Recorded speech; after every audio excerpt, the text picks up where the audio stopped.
Good morning.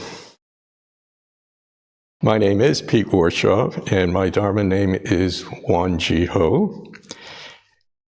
And the title of my talk is Learning to Unlearn. Learning has been a central part of my life. It's also an important tenet of Won Buddhism. Sotaesan, the founding master, spoke about this often. Addressing a congregation at a meditation hall, he said, 90% of a person's character is formed through what he or she has learned. Like a bee collecting honey, one must humbly learn from others the knowledge one requires, regardless of the other person's social class or field. Many people in the world, however, lose the chance to learn because of their conceit. This indeed is a serious illness. Learning is embedded throughout the Dharma, or the teaching. The essential dharmas of daily practice encourage us to turn a reluctance to learn into a readiness to learn well. One of the legs of the threefold study is inquiry into human affairs and universal principles. Questioning is one of the 8 articles. Educating others' children is one of the 4 essentials, and so on. As I mentioned before, learning has been an important part of my life, including my engagement with Won Buddhism.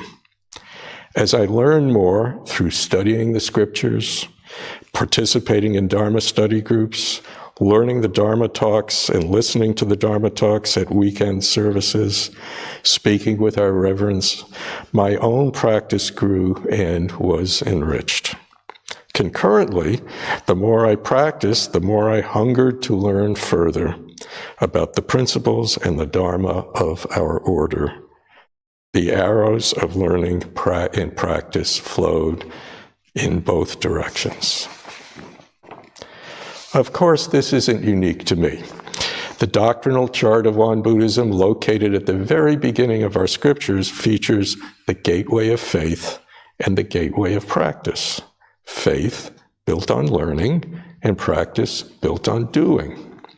They flow in, out, and around each other like a fluid vortex. One without the other is meaningless. But a few months ago, I realized that my practice was becoming stale. I was still attending services and was continuing to read, listen, and question, but the intimacy I had felt with Won Buddhism was starting to fade. Something was getting in my way, and I didn't know what it was.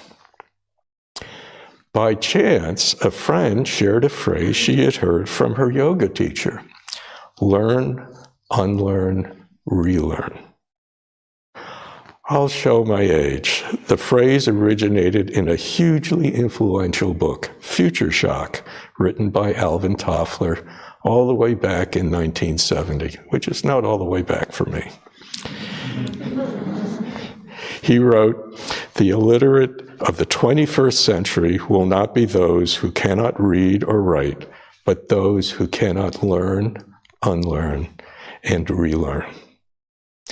Toffler was referring to a need to continuously adapt to a rapidly changing material world.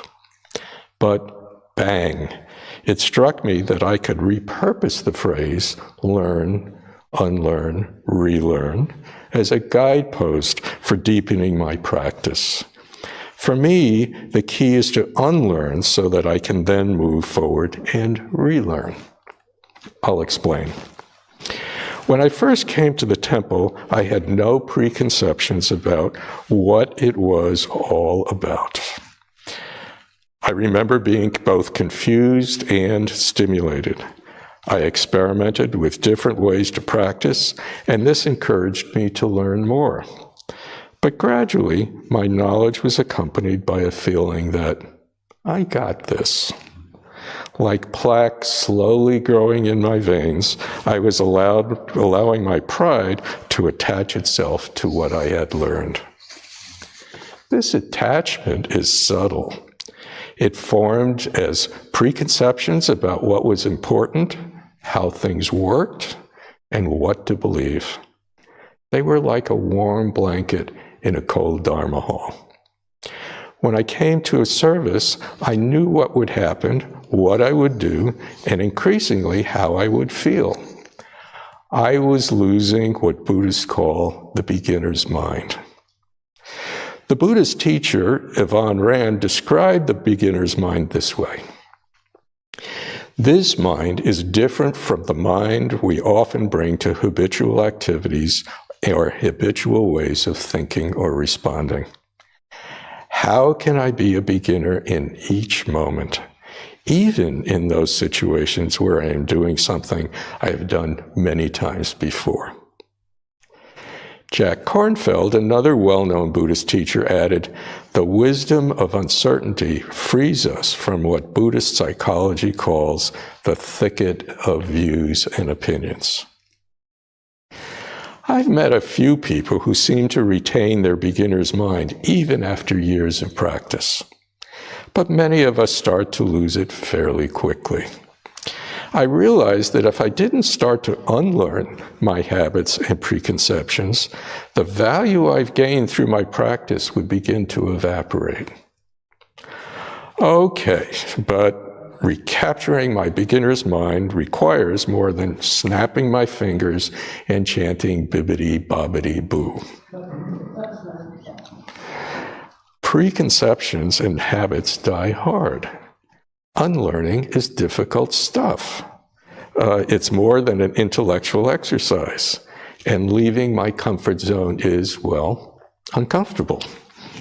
I've discovered that it requires a shift into a different mental and emotional plane, at least for me. And that shift can only occur via purposeful action. I've experimented with a number of ways to shake things up for unlearning. Here are some that I found to be useful. Reading a passage in a scripture that feels obvious and asking, what more might this mean? Practicing daily meditation. Before each temple service, pause and reset. After each service, pause and contemplate. Keep a daily journal that focuses on how you reacted to a sensory condition that day. Practice questioning, be curious, and encourage questions from others. Sign up for a retreat. Contemplate koans. These are paradoxical anecdotes or riddles that have no logical answer. For example, the myriad dharmas return to one. What does this mean? Heaven and earth know without knowing anything. What does this mean? Our Dharma friend Patty Daniel gave a superb Dharma talk on this a few months ago, and you can find it on YouTube. It's great. A few more actions. Walk in the temple garden or out in nature before or after the service. If you sit in a particular spot in the Dharma hall, sit somewhere else. If you meditate in the morning, try it in the evening. And volunteer to give a Dharma talk about something that is new or that you don't understand. Are there others you can think of? I'd love to hear about them. If you're in the early stages of your practice or just starting out, congratulations. The suggestions I just made also can be ways to help keep your beginner's mind open before it starts to calcify. Habits and perceptions grow quickly and subtly. Watch for them. I know I've thrown a lot at you. Here's the gist of what I'm suggesting.